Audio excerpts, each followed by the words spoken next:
Hey everybody, it's Lacey with the Content Direction Agency, and today this is your content debrief 15 minutes of actionable information you can use to improve your content marketing in your small business.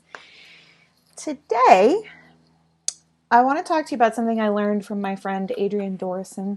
Adrienne runs a training company called Run Like Clockwork, and she helps businesses systematize and learn how to run their business so the owner can actually step out of the business and not have to be part of it like 24/7, right? Because so many of us, I was talking about this to somebody recently about how I think there was a time period where the idea of the solopreneur was really idealized and romanticized. The idea of like the laptop lifestyle and you could do whatever you want and live wherever you want and you would just be the engine of your own business, right? And then it's like all these solopreneurs grew up and realized, hey, doing all the work myself kind of sucks and now I need to figure out how to have a team. And so Adrienne is stepping into that space and saying, look, I can teach you how to step out of the doing all the time and into more of the CEO designing your world role. Anyway, a couple years ago, I went to the inaugural Run Like Clockwork training event. And one of the things they talked about was that there are four places, I guess, in your business that you can start to bottleneck, right? Which is where something's happening that means you can't grow. You can't continue to grow and scale, right? So she talks about you can have a bottleneck in attraction, like you're not attracting enough people or the right people to your business. You can have a bottleneck in conversion, like you're attracting plenty of people, but they're not buying. You can have a bottleneck in delivery, which is what happens a lot with her clients where it's the solopreneur, right? And if I'm doing all the work, then there's a natural ceiling into how much I can produce and how much I can do. And in collection, which could be like you're having cash flow problems, you're not collecting the money at the right time. I actually went back to my old bullet journal to pull out my notes from the Run Like Clockwork event. So, four places: attraction, conversion, delivery, and collection. And what's interesting about this is that businesses will move through these bottlenecks at any stage. So like you can have a brand new business that has a bottleneck in one of these stages, or you could have like a $bazillion business that has a bottleneck in one of these stages. And what she taught is that we tend to move through these in cycles, right? So if I have a conversion problem, I'm attracting plenty of people, but they're not buying. When I fix that bottleneck, I fix my conversion bottleneck, I'm probably going to have a delivery bottleneck because then I'm going to have more customers than I know what to do with. And I may or may not be able to serve them all the way I want to, right? So that means I might have to hire more people or change my business model about how I serve them, et cetera, et cetera. And then if I fix that delivery bottleneck, then it may circle back around and all of a sudden now I have plenty of capacity to serve people, but I'm not attracting enough people again, right? So I have to change what I'm doing in the attraction part to fix the attraction bottleneck. So it's totally normal to go through those in a cycle, which is kind of interesting, I think. Anywho, what I got to thinking about this week, attraction is just marketing, right? That's what we mean by attraction. It's just marketing. So how do you know if you have an attraction bottleneck? Now you might be saying, like Lacey, that's pretty obvious. If I'm not attracting enough people, if I'm not making enough sales, I'm not attracting enough people. But that can actually be a little bit tricky because you have to look at it and say, is it an attraction problem? Like I'm not attracting enough people, or is it a conversion problem? I'm not selling enough of the people that are showing up, right? It could be you have plenty of leads if you were able to improve your conversion rates, right? But let's pretend that you're looking at this and you're trying to decide if you actually have an attraction problem, right? So I see this pretty frequently. This is a pretty common scenario that I see. So a business owner comes to me and she says, I want to sell X number of spots in my online course with my next launch. And I say, great, how have you done in the past? And she's like, well, I keep setting that goal of whatever, 100 spots. And I keep falling short. Like I sold 50 the first time and I sold 67 the second time and I sold 72 the third time. But I've never gotten to that 100 level, right? So we know that delivery is not her bottleneck, right? Because she's got plenty of capacity to deliver the course to 100 people. She looks at her conversion rate then. Like, so how many people that show up for the sales pitch, maybe that's to a sales page or a webinar or whatever, how many of them are actually buying? And it turns out her conversion rate is pretty healthy. The problem is she doesn't have enough people at the top of the funnel seeing the offer to hit her goal. So that is what an attraction bottleneck looks like, okay?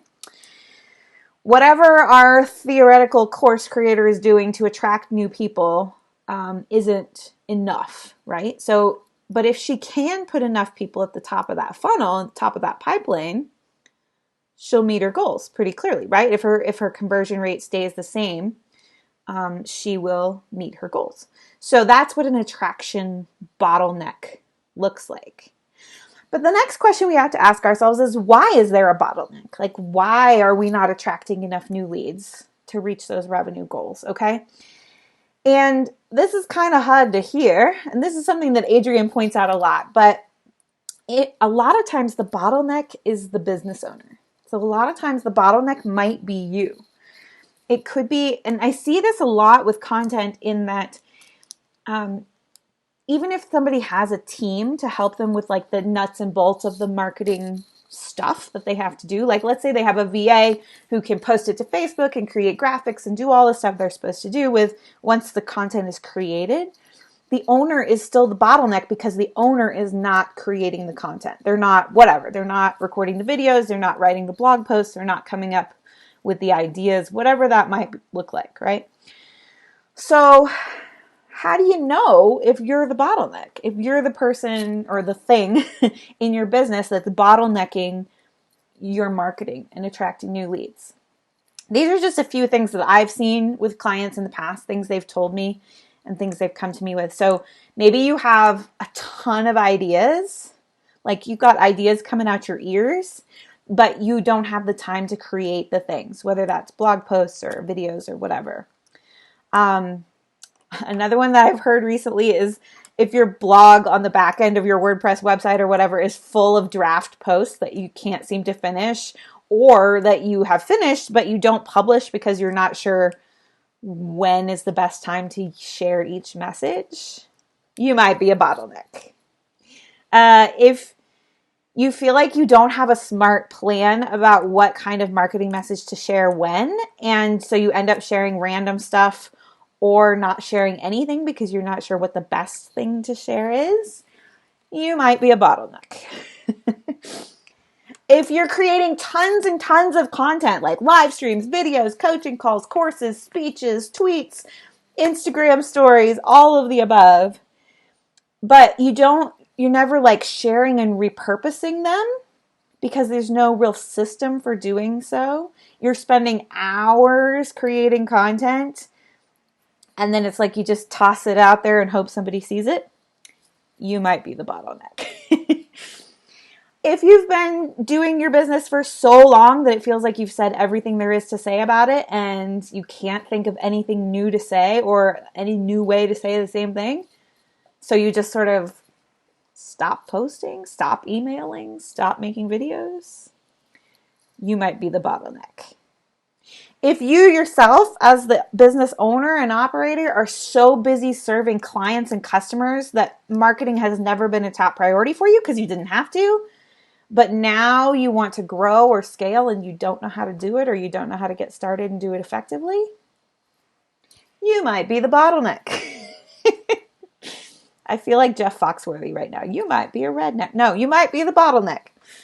If you are religiously creating content, but it never gets any traction because you don't have any kind of plan to share it outside your circle of people that already know, like, and trust and love you, you might be the bottleneck.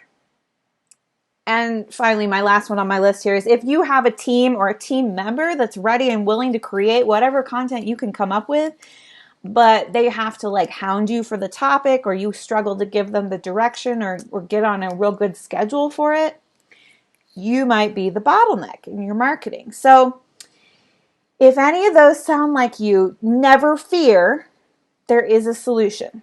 Okay? So how do we unblock a marketing bottleneck, right? You have to unstopper it. That's what a bottleneck is, right? You have to open it up so that things can flow better to the next stage. So there's a couple of things you can try to do. You can hire somebody to help you create the content plan so you're not stuck. You're never stuck looking at a blank page, wondering what to write about, or wondering when to share a particular message. If you hire somebody to help you come up with the plan, you'll always know when you're supposed to share which message, right? If you don't have enough ideas, you can work with somebody to brainstorm ideas and get them out of your head.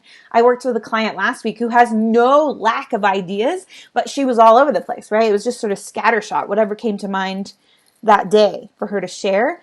And she knew it wasn't strategic. So we sat there and we pulled all those amazing ideas out of her. And she was so happy at the end because she's like, I would never have done this by myself, and put it all into a plan. You can hire a team to execute, right? So if the bottleneck is that you don't want to do the thing, write the blog post. I had a lady yesterday tell me it takes her 7 hours to write a blog post. And I was like, girl, ain't nobody got time for that. You got better things to do, like making money. Have somebody else create that for you, right? Or even just have somebody create the promotional framework so that your team knows what to do. I'm in a sales coaching mentorship right now for myself. And one of the other gals in there shared that her team, every time she makes a video, her team creates 30 unique pieces of content to share around that video. And then they know what to do. They just schedule them and they share them for a whole month. So she's only creating one video a month. And then her team is doing all the rest of the work. Sounds amazing, right? P.S. You can hire us to do all of those things. All of those things are totally in our zone of genius and in our wheelhouse. Helping you create the big picture content plan, brainstorming great ideas, helping you, having a team to execute those ideas, creating the promotional framework to share them. We do all of that. So if that sounds amazing to you, please send me a private message, a DM. Slide into my DMs and let me know, and we'll get a call scheduled, okay? Because this is what we do. But the point is, you can get out of the position of being the marketing bottleneck by getting some help, right? And outsourcing some of these tasks to overcome this hurdle, whatever it is. And here's the deal.